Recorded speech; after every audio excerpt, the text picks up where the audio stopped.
it up, toss it up. I got a green light, baby, and I just go. I just go. Green light. So let's enjoy things like better days. Let's celebrate. In the fast lane now. Better catch up, cause we'll never slow down.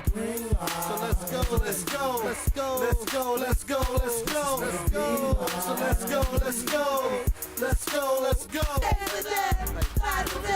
Spark it up, toss it up. I got a green light, baby, and I just go. I just go. Green light. So let's enjoy things like better days. Let's celebrate. In the fast lane now. Better catch up, cause we'll never slow down. So let's go. What's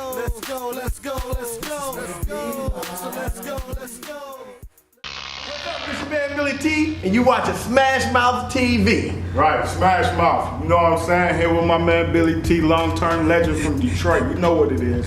Yeah, get it in.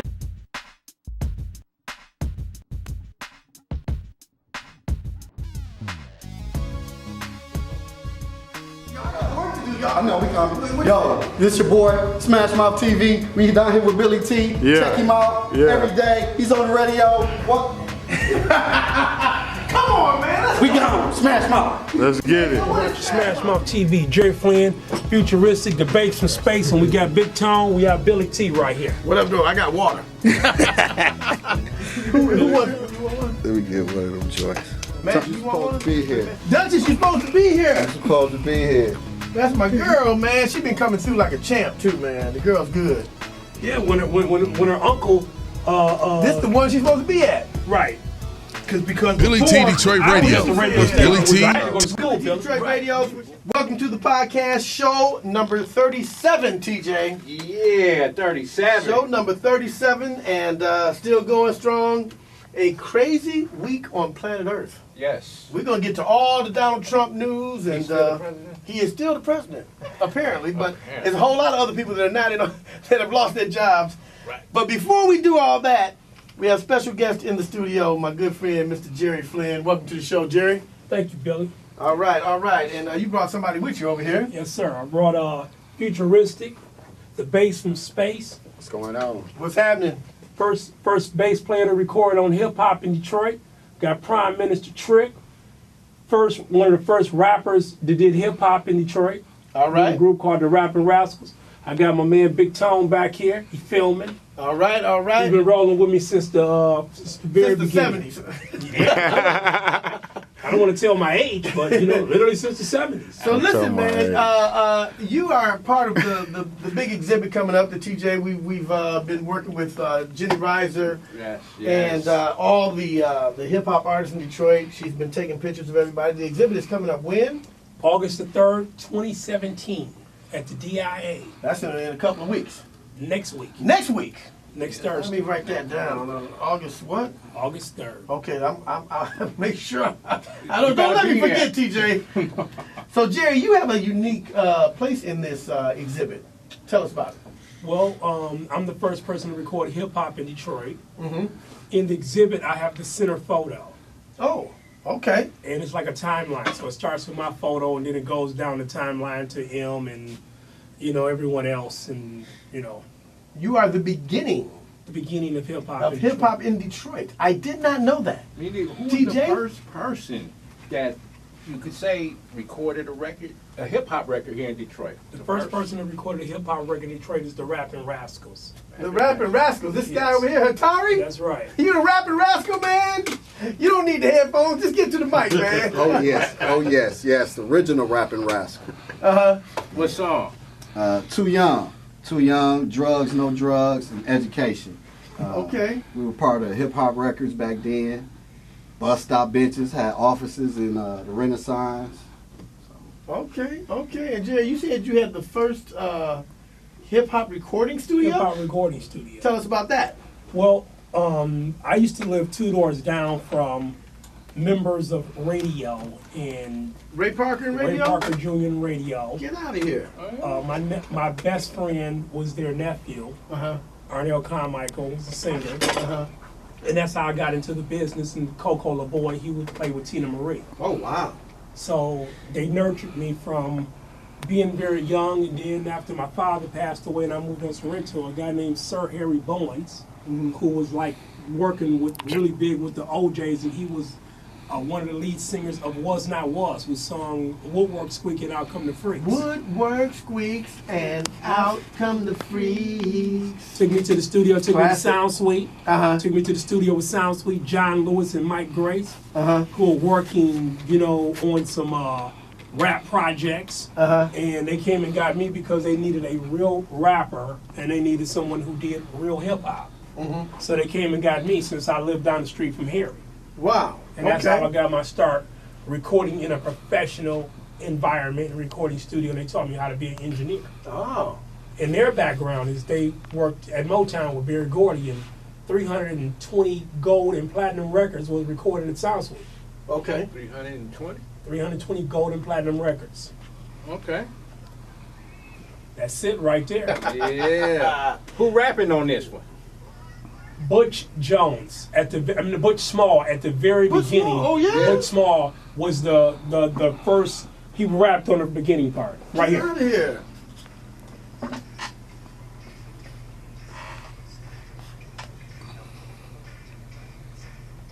Word squeaks. That's And Butch out- Smalls? That's DJ Lowe's father. Daddy.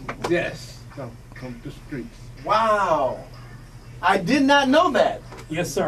Very Yeah. interesting. All right. So they needed a real rapper that did real hip hop, and they came and got me. Okay. That's what's up. And that's how I ended up at Sound Suite. The studio had $4 million worth of equipment. I was like 15 years old, and a lot of the people was saying, how I might destroy the equipment because I was so young, like you were talking about a little early. But when you want to record that band and you want to learn, you're just a kid who want to learn, and that's how I ended up doing that, and ended up at Sound Suite meeting Vicki Winans, and I became the first person to put hip hop and gospel music Okay. with Mario Winans and Vicki Winans, and then I ended up going from there to working with Kurt Franklin down in really? Texas. Yeah, because really? Because Bernard Wright. The bass player? No, that's Bernard Edwards. Bernard Wright had a song called "Who Do You Love?" Who do you love? Yeah. So he took me to Texas. I met Kurt Franklin, and then the next gospel project was with Fred Hammond, Wow. who happened to be a neighbor around the block from me. So all these people that were like my neighbors in close proximity saw I had this hip hop talent. Okay. And they took me in the studio and said, okay, because they didn't know nothing about hip hop. They didn't know nothing about rap, but they liked me. They thought rappers were dangerous, but they liked me. Those rappers are dangerous. Those rappers are dangerous. But that Jerry, he's a good kid. I appeared to be a good kid to them, and my mother from there, she invested in me buying a drum machine. This guy Tony right here, my boy, he had a spree. He wouldn't let me ride his spree. Spree, the scooter? A scooter. So he gave me he felt sorry for me and gave me his computer. And it's Now, you because of took spree, that. and gave me and that's how I started using the computer with technology, because I couldn't ride his spree. Okay. He said, you play with the computer. And hold on. And I've told him this, and every time he says something to me, I remind him that he had Always. the moped, and he left me with the computer, and that's how I ended up learning how to work on computers and different things of that nature. Wow. How about that? It's an amazing story. Well, you worked with some incredible talents there. Yes, God has put me in a position where I worked with a lot of people. I ended up at Paisley Park. I did. Wait, what now? I ended up at Paisley Park. Paisley Park? Princess Paisley Not Park. the Paisley Park on the east side. Paisley Park is The real Paisley Park. Chan Hudson, Minnesota, Brown Mark, Prince bass player. I've interviewed him. Yeah, Good guy. Right, I'm the one who sent Brown Mark over here. Okay, yeah. And Brown Mark is a good friend of mine, and Brown Mark taught me how to play bass and taught me how to cut tracks the right way. Because at Sound Suite Studio, you learned the right way. So whatever I learned at Sound Suite, I brought it back home to Def Sound, and we recorded professional records. Because, when you were in the studio, and I worked with Rochelle Farrell on her first album as a co-engineer, and you over there with Aretha Franklin, the Four Tops, and all these professional people. The Dramatics was in and out of there. RJ's latest arrival, I sat on a many of his sessions. Mike Powell with Anita Baker. Wow. So for me sitting on those sessions, I learned how to become a professional engineer. And then when I was able to be in the studio with someone like Futuristic, And Jeffrey Valentine, I was so young. I was a teenager. And I was, programming all the drums. They taught me how to lock the groove in really tight. Because he's a bass player. Okay. He's a funky bass player. And Futuristic is, now you said you played with Prince, is that right? Well, I got that wrong. Yeah, you got that wrong. But tell us about yourself, man. How long you been playing the bass? How old were you when you started? I've been playing since I was about 15 years old. I actually started out playing lead guitar first, and I switched over to bass. And then over the years, I started playing multiple instruments. Actually, when I met Flynn, he was working the drum machine, and I actually just came in as a bass player. But when I got to the studio, there was no other musicians there, and I normally carried my keyboard around with me. So I end up, dropping tracks on the keyboard as well as the bass, and end up, pretty much doing a lot of the tracks. Okay. Yeah. But I've been playing since I was about 12 years old. Okay. And over 30 years. You just love it. That's your thing. Yeah, that's what I do. Now, who have you played with that we might know? I know you've been out there on the road, man. You did some things. Yeah, I have. I've been doing a lot of personal. I don't know if you ever heard of the Motor City Limits. We actually have 45 out. Brock Middlebrooks and Bootsy. Not the Bootsy, the bass player. She's a singer. Oh, okay. She's a female. All right. Yeah, and pretty much been doing everything as a solo artist. I haven't really played with a lot of top people. Like like Flynn here. Yeah, see, he's supposed to put you on them tracks with them top people, Jerry Flynn. Yeah, but I've been on pretty much a lot of Jerry Flynn's people that he's been producing and stuff. Okay. Like the Rapping Rascals, I did pretty much all the tracks on their stuff. Okay. Yeah. Well, he had about 2 or 3 other groups that was over there too. Yeah. That I did the material on their stuff. And we can't forget DJ Rush, Jack Tatum now. Yeah. He was a DJ. Jeffrey Valentine, he played the guitar. And the 4 of us, and Chucky C, he was like beat making. All of us combined our talents, set the ego aside, and was able to make amazing records in the city of Detroit. Because it's like, when I record, I take whatever best talent they have and I nurture them. Like if someone can rap, like you had all these kids in here, what I would do is I would probably have them rap for like forever. Teach them how to use their diaphragm. Okay. And subject-verb agreement. Take some of that cussing out now.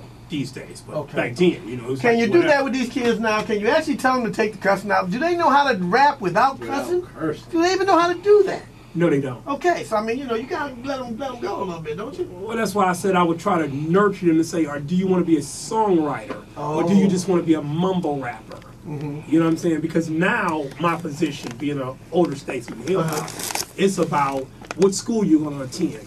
Can you take your rap and take your project and use it as a jump off to open up a clothing line or open up a restaurant? See, nowadays it has to be a jump off. You're not going to get a lot of record sales.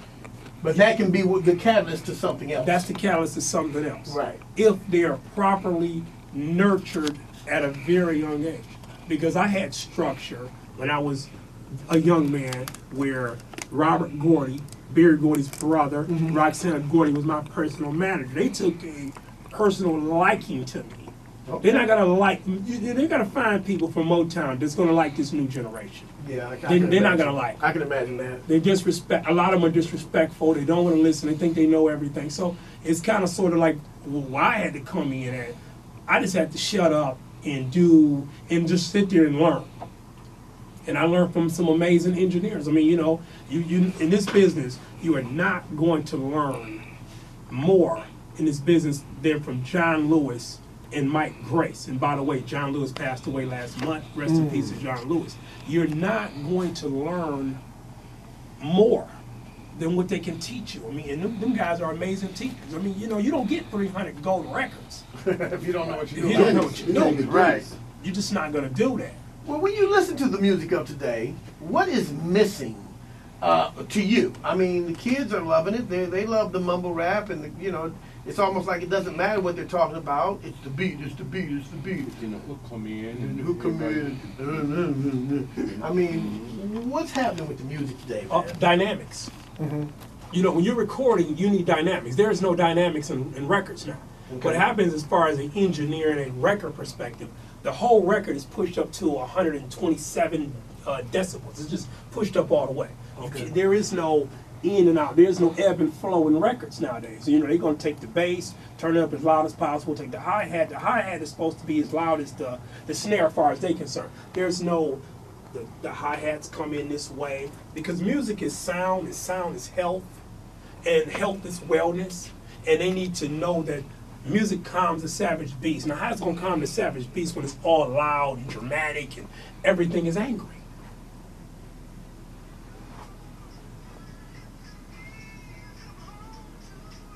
That's right.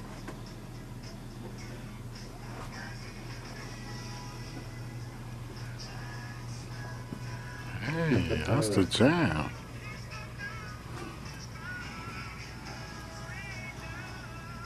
When you talk about the bass and the music and the levels, somebody said you're vibrating on a lower level. That's right. With all of that. Right, and let me tell you how you're vibrating on a lower level. No one has ever seen music. Music is all frequencies.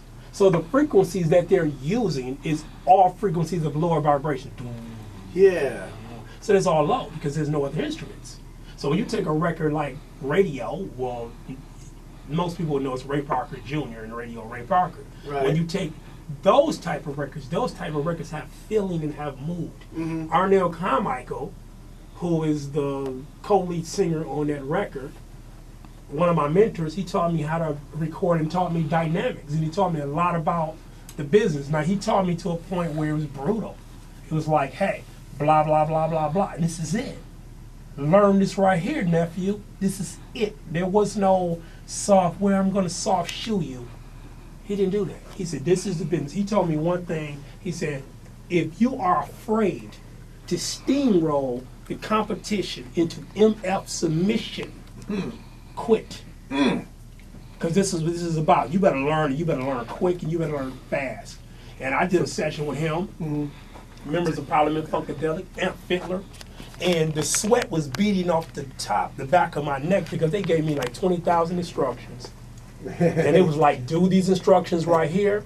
And this is you have to remember all that. You better remember to punch in, out, blah, blah, blah, blah, blah. And that taught me how to be a good engineer because at that particular point, I didn't have Mike Grace or John Lewis. I did a session at my house on my own. See, with Mike Grace there, it's all fun and lovely because he's doing all the punching. That was my time to learn. Yeah, and George, after that, George Clinton Jr. used to come on my house every day. Taught me the business from a songwriter perspective. And I learned from a lot of these guys just from me being an apprentice. Like with you, I would come to you, Billy, I want to be the cameraman, or TJ, you know, this, that, and the other. How do I help? And this is how you can get in the business. No one is going to tell you can't be an apprentice. Right. Apprenticeship is, you could be an apprentice all day long. All day long, yeah. Right. It don't cost nothing? It don't cost nothing to be an apprentice. And I'm going to tell you, on you know, like we were talking about my school stuff, you know, I learned from Dr. Tia McKinney, and she has taught me a great deal. My business partner, friend, best friend, colleague, a sister from another mother, she is an Einstein Fellow. And to be around someone like that who bring process a certain way, you better be able to learn real quick. Yeah, you don't want to miss it. You can't miss. You don't want to miss it. You can't absorb everything T is teaching you. Right. However, you better learn quick. Yeah. You know, and these guys, I'm glad I had a person like Futuristic to show me how to bass parts and stuff and how to structure. Because I remember when I was in the studio when I first was with Future as a teenager, he said, "Hey, that's money." So I need to learn to take because you know rappers, you want to put all bass in. Take the bass out, make it mid-range, make it sound sweet, make it sound in harmony. These records, these kids are rapping don't have harmony because it's not structurally from harmony. It's structured from aggressive and anger. You know, when you record with the Winans and you in a session with the Winans, it's all harmony, 5-part harmony. Marvin Winans know how to just sing. Vicky Winans know how to sing. And they just bring you in, and the harmony just brings you in. It was just amazing. Yeah. Okay. Now for, like, say, with the 5-part harmony and all that, now when you get to the rappers, the hip-hop dudes, they not doing it like that. And then it was a problem like say the 90s, mid 90s and stuff like that, where Detroit rap got such a bad vibe, I mean such a bad recognition, bad rep, that every time I used to talk about Detroit rap, it don't sound right. It's not recorded right. They don't play it right. Well, let me tell you why. Well, because if you were to come to my studio, I didn't like I was taught at Sound Suite Studio. They need to rehearse. They have to rehearse, and they have to be in harmony. I would give them a gallon of water, put the tape machine, that's when we had tape, put it on repeat, and say, hey, you keep rapping. Just keep drinking water and you keep rapping. I'm going to come back down in the basement 3 or 4 hours later. You better be on them same lyrics. I'm going to have you singing or rapping the same part over and over again till you get it. Now, they couldn't hear it, but I heard it. And it's like, if you're an athlete, you're a point guard, and you're playing basketball. Practice. If you're not dribbling and practicing how your dribble game, by the time you get to the booth, you're going to be exposed. And that's what a lot of rappers' problem was, because there's no real culture. They tried to buck the Motown culture of being trained and take it over to rap. They didn't want to do that. Yeah, I think that's the situation with most music today. Is they jump right in, everybody wants to be a star right away, and they don't want to do the work. They don't want to do the work. Like you said, the practice, that's where you get better at. Practice. Yeah. You have to practice. Yeah. Because, what I did was, I don't know if you know about Billy Cobham. You ever heard of Billy Cobham? Of course. Okay. Well, I'm pretty sure you Come did. on, Billy Cobham. This is what I used to do, Billy. I used to take my cousin, listen to some beats that I made, my cousin Val. He said, I don't like it, it's garbage. Okay, it's trash. You can do better. I'm not impressed. That's what he told me. He gave me a Billy Cobham Spectrum album. Yep. And when he gave me the Spectrum album, first I said, he don't know what he's talking about, whatever. So I went home and I listened to it. And as I started to play it over, he said, if you play like Billy Cobham, you'll be a great musician. And so I started trying to play like Billy Cobham, and I learned, practicing like Billy Cobham. And when you create beats like Billy Cobham, because Billy Cobham is one of the best drummers ever. He played with James Brown, he played with Miles Davis. So by the time I got the call to work with Taja Seville, one of Prince's artists. Oh, yeah. When I got the call to go to Paisley Park, I had already been working with Brown Mark. I had already been working with all these other people. So when they needed someone who knew how to program, I was that guy, because I was able to answer the bell when it was ready to be rung. All right. That's practice. Jerry Flynn live in the studio with us, and just talking about music and life, and of course, again, the big hip hop tribute coming up at D.I.A. Tell us a little bit more about that, Jerry. Well, the D.I.A. exhibit, photographed by Jenny Richter, is going to be August the 3rd at 6 p.m. It's going to be where it's going to be a lot of civic leaders and different things of that nature. And that's going to be the VIP event. 8 o'clock is going to be for the rappers to attend. It's $28 to get in. I suggested, if you're a rapper, even if you're not a part of the exhibit, you should come down there to support, and you should come down there to feel the vibe and the energy and understand this, the next generation. Mm-hmm. Whether we want to accept it or not, the next generation is those guys over there in that booth. Yeah. Over there rapping. That's the next generation. So it's up to us to tell them, hey, why don't you pick up a keyboard and learn how to play? Why don't you learn how to play besides playing off keys? There's plenty of Motown aficionados that's still here that can teach them chords. Yeah. They can teach them how to sing, how to write a song, how to copyright, how to be a productive member of society. A lot of this has to do with being a productive member of society. I couldn't go in these people's house and their studios, and when some of these guys who were Motown artists and producers, they were teachers. Like Tony Womack, he taught at Chassis. I know Tony Womack. Tony Womack was the first person to take me into the studio. Plays trumpet. That's right. Yes, good guy. He was a man. He was the first person to ever take me into the studio, professional studio. And I learned from Tony, and I sat there and I listened, and I saw how Tony cut the tracks in the studio. And we did it backwards. We did the lyrics last. Okay. Really how you cut a record is when you really want to lock a record down pat, you put the drums on last. Because if you put them drums on last and everything sync up, the track is really, really tight. But if But if you don't know how to lock that track in, it's all gonna show up in the mix and it's gonna show up in production. And I think the other thing is you don't have the music in schools like you used to. You don't. Some schools have it, but they're missing. That's the theory and everything. That's right. Is missing. So, but you know, another thing about music that a lot of people need to have, you have to have a burning desire to be the best. Yeah. If you're doing music and you don't want to be the best, what you're doing, quit. Because as far as I'm concerned, I want to be the best. I could go in there to them young rappers in there. I don't care what type of drum machine they have. I could play every style that they have. I could put some Billy Cobham on. I could put some Miles Davis on them. okay. You know what I'm saying? I could put some Jocko on them. And they don't even know who that is. Jaco Pastorius. That's right. And I will mop them up. Well, I don't know who that is. Seriously. That's okay. You'll learn after this one right here. Futuristic funk on them. That's Okay. right. Okay. Little Billy Cobham in the background there. That's right. Hey, Jerry Flynn, man, I want to thank you for coming down, hanging out with us, and we will see you at the D.I.A. Thank you, and I August- appreciate being there. August the 3rd, 2017. Be there or be square. And I want to tell you something, Billy. We started from the bottom, and now we here. I've heard that somewhere before. Where have I heard that? Jerry Flynn, thanks again for stopping by, man. We appreciate it. Thank you, Billy. Thanks for having me.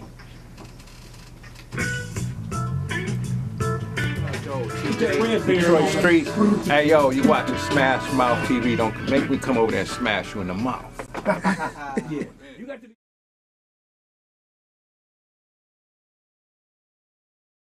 Mouth is a movement, guns, drugs, and hip-hop music. Come on, everybody, throw your hands in the air while we stick up the body like we just don't care. Trick and dot,